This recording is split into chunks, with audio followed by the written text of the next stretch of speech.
তার একজন নিরাপত্তা উপদেষ্টার নাম তারেক সিদ্দিকী।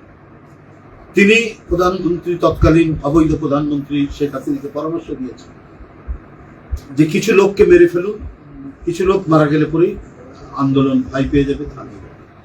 এটা কোনো সভ্য দেশের সরকার হতে পারে? এটা কোনো সভ্যতার লক্ষণ হতে পারে? এটা কোনো সরকারের ন্যূনতম যাদের মধ্যে আইনি চেতনা আছে তাদের কি এটা বৈশিষ্ট্য হতে পারে? কিন্তু তাই ছিল। উপদেষ্টারা তার নেত্রীকে উপদেশ দিচ্ছেন, আর তার নেত্রী কি বলছেন যে দরকার হলে তোমরা আকাশ থেকে বোম্বিং করো, হেলিকপ্টার থেকে বোম্বিং করো। কয়েকদিন ধরে আপনারা পত্রিকায় দেখুন এই কথাগুলো, একবারই অডিও একে অপরের সাথে যে তারা কথা বলছেন, মেয়র তাপসের সাথে কথা বলছেন, তারপরে আরো অনেকের সাথে কথা বলছেন, তার মধ্যে স্পষ্টভাবে এই কথাগুলো বলছে। একেবারে যাদের মনোবৃত্তি খুনির, যাদের মনোবৃত্তি ডাকাতের, যাদের মনোবৃত্তি রক্ত পিপাসা যাদের মেটে না, রক্ত তৃষ্ণা যাদের সবসময় রয়েছে, তারা দেশ পরিচালনা করছে। তারা ক্ষমতাকে ধরে রাখার জন্য নিজ দেশে শিশু সন্তান, তরুণ সন্তান, primary school, high school, college, বিশ্ববিদ্যালয়ের কাউকে বাদ রাখেন। 1400-1500 ছেলে মেয়েদেরকে হত্যা করেছে, রিক্সাওয়ালাকে হত্যা করেছে, শ্রমিককে হত্যা করেছে, 450 বিএনপি নেতাকর্মীকে হত্যা করেছে, ছাত্র দলের 142 জন ছাত্র কর্মীকে তারা হত্যা করেছে, ছাত্র হত্যা করেছে।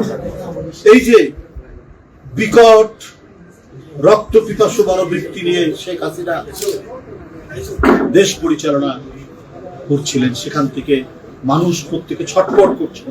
গুমোট এক পরিস্থিতির মধ্যে মানুষ ছটফট করছে। সেই অবস্থা পুনরাবৃত্তিতে মানুষ চায় না। মানুষ তো 5ই আগস্ট থেকে একটু স্বস্তি পাচ্ছে। তার আছে দোলন ভুইয়ার মতো একটি ছেলে, দলের একেবারে সামান্য একটা কর্মীর মতো, দলের একজন নিবেদিত প্রাণ কর্মীর মতো সে কাজ করত। নিরীহ ছেলে, এক ভাই বিদেশে থাকে, বোনদের বিয়ে হয়েছে, 2 বোনের বিয়ে হয়েছে, আর 2 বোন হয়েছে। একেবারে সামাজিক ভদ্র একটা পরিবার। সে কিছু অন্যায়ের প্রতিবাদ করেছে। এই কারণে ওই দোসরদের দুর্বৃত্তরা আজকে নানা প্রোটেকশনে সমাজের মধ্যে অপরাধ করে বেড়াচ্ছে। বালুমহল, পাথর তোলা, নানা কাজের মধ্যে এরাই যে কথাটি এখানে আমরা বিএনপি পরিবারের আহ্বায়ক বলেছেন যে প্রশাসন এখানে নিশ্চুপ কেন? আজকে নারায়ণগঞ্জের পত্রপত্রিকায়, স্থানীয় পত্রপত্রিকায় তাদের ছবি সহ বেরিয়েছে এরা হচ্ছে দোলন ভুইয়াকে হত্যার উদ্দেশ্যে আঘাত করেছে। তারপরও তারা এখনো হচ্ছে না, গ্রেপ্তার হচ্ছে না।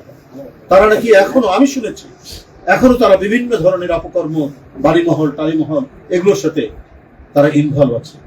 তাহলে এখানে প্রশাসন ছোট জগন্নাথ হয়ে তারা থাকছেন। তার মানে কি? আজকে যে অভিযোগটা উঠেছে যে প্রশাসনের বিভিন্ন স্তরে স্তরে আওয়ামী লীগের দোসররা তারা আছে, এবং এই অন্তর্বর্তীকালীন সরকার এবং গণতন্ত্রের বিজয়ের মধ্যে দিয়ে যে মানুষের প্রত্যাশা শান্তির সহাবস্থান তৈরি করা, এটাকে নস্যাৎ করার একটি পরিকল্পিত প্রচেষ্টা চলছে। বন্ধুরা, এই প্রচেষ্টা নস্যাৎ করতে হবে। আমি আজকে আপনাদের সামনে এই হত্যার উদ্দেশ্যে যাকে আঘাত করা হয়েছে, গোটা শরীর যার ক্ষতবিক্ষত,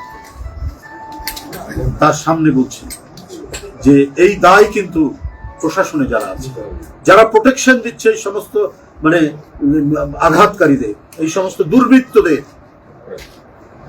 তারা যেই হোক তাদেরকে স্থানীয় প্রশাসন গ্রেপ্তার করছেন না কেন? এই প্রশ্ন আজকে সবার। আমাদের দাবি অবিলম্বে আজকের মধ্যে আমরা তাদের গ্রেপ্তার দেখতে চাই। এখানে যদি আর একটা ঘটনা যদি কিছু ঘটে, তার জন্য দায়ী থাকবে নারায়ণগঞ্জের স্থানীয় প্রশাসন।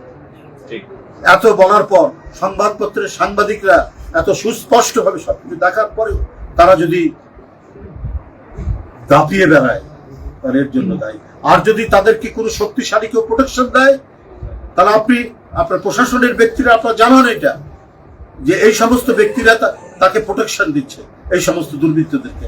আমাদেরকেও যারা, আমরা আরো বেশি আইনি প্রক্রিয়া, সে যদি দলেরও কোনো লোক হয়, সে চূড়ান্ত সাংগঠনিক ব্যবস্থা দল থেকে চিরদিনের জন্য তাকে বহিষ্কার করা হবে।